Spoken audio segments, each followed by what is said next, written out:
Hello bachcho, let's read the given question. The question says two coherent sources of intensity ratio beta interfere. Prove that in interference pattern Imax minus Imin upon Imax plus Imin is equals to 2 under root beta upon 1 plus beta. So in this question हमें समझना होगा as a key concept कि जो intensity होती है it is directly proportional to square of amplitude.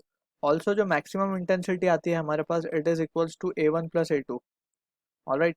And जो minimum intensity का formula होता है सॉरी जो मैक्सिमम एम्पलीट्यूड है वो है A1 प्लस A2. जो मिनिमम एम्पलीट्यूड है उसको हम लिखते हैं A1 minus A2, where A1 A2 are the amplitude of two waves. Alright. So यहाँ पे as per the given question हमें जो चीज़ गिवन है वो है दो सोर्सेस की इंटेंसिटी, दो कोरेंट सोर्सेस और उनकी intensity ratio that is beta is been given. यानी कि अगर हम इंटेंसिटी को एम्पलीट्यूड के टर्म्स में लिखें so we will write A1 by A2 का स्क्वायर.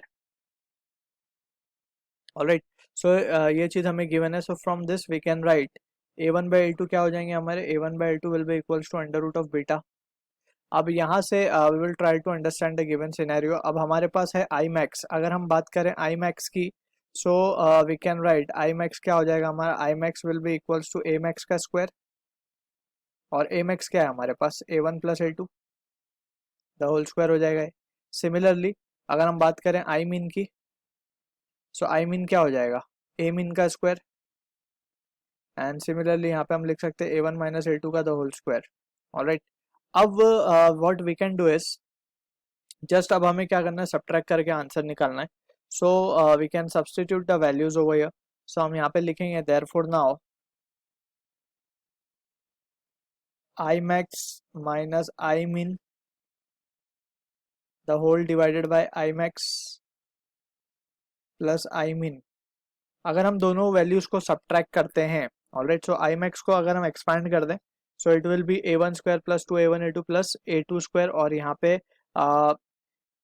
पे अगर ध्यान से देखें so what we will be getting is minus of 2A1 A2 sorry it ये हो जाएगा हमारे पास. सो यहाँ पे ये बचेगा हमारे पास 4A1 A2 और नीचे जो होगी वैल्यू वो आएगी हमारे पास it will be 2A1 square plus A2 square. Alright. So यहाँ से अगर हम केयरफुली एनालाइज करें सो 4 ये बचेगा हमारे पास 2. और यहाँ पे अगर हम देखें सो हम A1 बाई यहाँ पे A1 की जगह पे हम लिख सकते हैं √2 टाइम्स ऑफ दिस. उसके पहले what we will do is हम यहाँ पे पहले से ऐसे ही रख देते हैं डिवाइडेड बाय 2 इंटू. अब लेट्स से हम क्या करते हैं A1 की जगह पे हम रख देते हैं √2 रूट बीटा इंटू A2. तो A2 स्क्वायर हो जाएगा और ये आ जाएगा रूट बीटा. ऑलराइट. सिमिलरली यहाँ पे तो ये 2 नहीं आएगा. अब यहाँ पे we can write A1 square को हम A1 स्क्वायर की जगह पे again what we will write beta क्योंकि ये स्क्वायर है so it will become beta A2 square plus A2 square.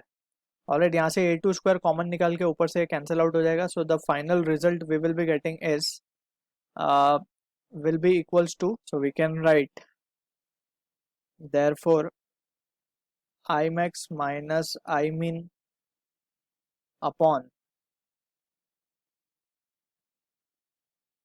Imax plus of Imin और ये हो जाएगा हमारे पास 2 under root beta divide by 1 plus beta. Alright. So this is the answer to the given question 1 plus beta. Alright. So this is the answer to the given question जैसे कि हमने इसे प्रूव कर दिया है that is equals to RHS. Alright, so I hope you understood the solution. All the best.